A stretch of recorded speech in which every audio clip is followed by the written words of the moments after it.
Hello everyone, it's Blazer time. It's Blazer time, which means this must be the 2023 year in review, the wrap up, the reckoning, the year-end summary. And why not celebrate? Why not get fancy with it? Because a lot happened this year. Like, a lot. A lot. So pour yourself a glass of whatever it is you fancy at this fine hour, and let's get into it. I feel like I'm sitting awkward in this chair, but like I can't see myself, so I don't really know. Kitty is up to no good. I'm coming back. I'm behind the camera. I'm in front of the camera. He wanted this. Always wants one of these. This year was a year of highs and lows, of ups and downs. I feel like at some point I was both the happiest I've ever been, and at some point I was the saddest I've ever been. And if I had to sum up the year in one word, it would be tumultuous. Really, this year came to me in chapters. I started Project Faye, I started creating Seaside, those are both in the spring, I think both in March. I adopted kittens in April who are now fully grown cats, and they will probably jump onto the desk at some point. I went to Germany over the summer for 89 days, and I had a wonderful time in Germany and a not so wonderful internship. While I was there, I revamped Project Popstar and have since sent it off to a beta reader for a little litmus test. Here's one of those cats now. This is Crowhan, everyone. A black haze on the bottom of the screen. I started my graduate master's project. It's really cool. More on that later if it becomes relevant, but right now I'm keeping that to myself and my group. I started doing ceramics. I made so many things, some of which are on this shelf. Other things have since gone to new homes. And, I can show you one. I think my coasters, the thing I was most proud of. Crowboy, can I ask you to vacate the filming zone? Yes, it's a mic. It is quite fuzzy. No. You cannot eat it. Come on. I know you like to sit up here. Aha, it's mine. You can't have it. You can watch though. You can watch from a distance, like a good boy. Is it okay? Are you gonna be okay? Okay. I made coasters of a matching set, and this is the thing I'm most proud of. They're really cool. They're functional. They're beautiful.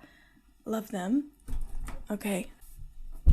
I started doing live streams consistently on Tuesdays and Fridays, and I really felt like I connected with you guys on my channel, and that has been so rewarding to me and lovely. And I've actually been getting progress done, which makes me really jazzed.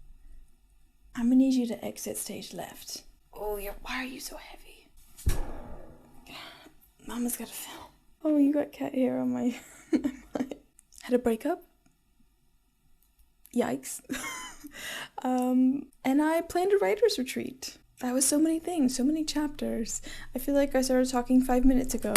And Crowhan just wants to be part of the party, don't you? Yes, good boy. I've done this video for the past 2 years, and I'm gonna warn you now that this year is not as consistent as the other two because I couldn't bring myself to watch the previous two ones, but I do have my notes from the last couple years, so the format shouldn't be too different, but it might be a little different. Just warning you now. But that's okay. It's all in the past. We're in the now, baby. You're watching this one. So I like to divide the work I've done into categories. The first category is current projects. These are the ones currently on the writing desk, the ones I consider to be still in progress, that I would go back to work on them, could work on them tonight. And that's two. That's Project Faye and Project Popstar. Interestingly, from my notes last year, it was Seaside and Project Popstar. I definitely wouldn't call Seaside a current project anymore because it's late stage at this point, and I'm not currently working on it. New projects. One, that is our lovely Project Faye, of which inspired this tapestry behind us, or in front of us, in front of you, behind me. Finished projects. This is a category that I've never gotten to add anything to, but I'm going to say it's one, and you'll know it's Seaside. For the past 2 years, I have mentioned that I didn't really know what counted as finished in terms of a project, but I think I know what that means now, and it means that I feel emotional closure with a project. I set out to do what I wanted to do, and then I did it. And I wouldn't pick Seaside up and work on it anymore. After 10 or 11 drafts, I feel like it's done, it's settled, and like unless something big comes along, like there's no reason for me to go back into that project because I feel emotional closure on it. Like I don't feel like the project is dead. I just don't feel like it would devastate me if Seaside is not the project that I break out with. And that's also out of my hands at this point.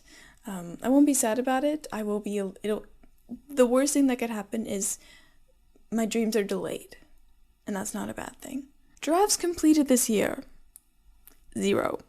It turns out working on 2 first drafts simultaneously is not great for finishing either of them. I definitely learned that writing 2 things at once does indeed make both things take longer. But I'm so happy with the progress I made, and that's coming later in this video, don't you worry. Total work in progresses, or WIPs, are 2. Those are Project Popstar and Project Faye again. Last year, Project A was on this list, and I'm feeling like I'm leaving that in the past. Like I'm not going to revisit it. The draft was only around 20k. It was giving the vibes of cultural appropriation, so I'm not doing that.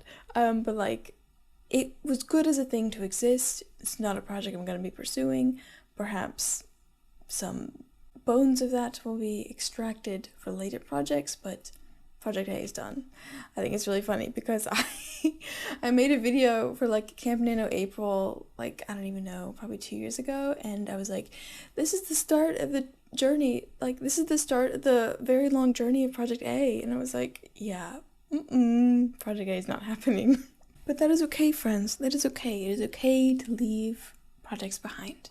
That didn't make the cut. And I'm much happier with Project Faye and Project Popstar. Who knows? I probably never would have gotten to Project Faye if I hadn't have messed around with Project A. So we move on. Next is a very big number, and it is the total number of words I've written this year.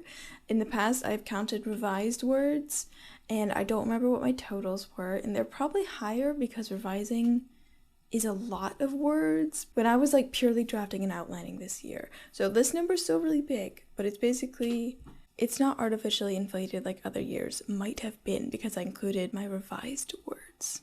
Anyway, it is everything I wrote in Project Faye and Project Popstar, round 2 or 3 or whatever you want to call it. But that was 70k for Project Faye and 24k for Project Popstar. And that is, like, do the math, Grayson. It's 94,000 words. Total number of books I read this year. I did not do any statistics on this. I don't mind that. It was 45. I know that's lower than other years, but I think it's fine. I did so much this year, like, it's fine if reading was like a little bit lower than normal. I also didn't calculate which months I read the most because I don't care. Now let's get to the vibe check of 2023. It was not horrible. It wasn't great. It had its good moments and it had its bad moments. It was a pile of good and bad things. Mostly good things. But sometimes when the bad things are bad, it do be like that sometimes. I'm really proud of the 2 projects I have now. Like, I love where Project Faye and Project Popstar are going. I have big plans for them in the future, and I am excited to see them blossom and grow, and so excited that you guys are here for me on that journey. I would always have liked to have written more, finished one of those drafts, but that's what this year is for. I am technically recording this on January 3rd, 2024, but it's okay. It's okay. It's fine. So did I meet my goals? Last year in this video, I set out some goals for what I wanted to do for 2023, and those were to start Project Faye, a check, and figure out what the heck to do with Project Popstar. Check. So I did that. I did both of those things, and that's very good. I think I also mentioned things like getting back into yoga or guitar, but whatever. I didn't do those things. I did other cool things instead, like going to Germany and having an internship and starting ceramics. I'm okay with that. So what are my goals for 2024, you might ask, for the new year? Well, luckily for you, I have already posted such a video. Oh my god, thinking ahead. I'm definitely not because I'm late with this video. It's a fun time. It's short and sweet. It's 10 minutes. It is about all the writing I want to get done next year, and also like personal goals, some travel plans. It will be up in the cards, so you can follow that at your leisure. Let me know the things that you did that you're most proud of in 2023, or something you're looking forward to doing in 2024. I always love to find out what you guys are up to in the comments. And that's that. I don't know what I'm gonna do with this makeup. I put this on just for this video. And I know I look good in it. But what do I do now? What do I do? It's 9 p.m. on a Wednesday. Thank you guys so much for watching this video, and I'll see you in the next one. Bye. Is that good? Is that a good one?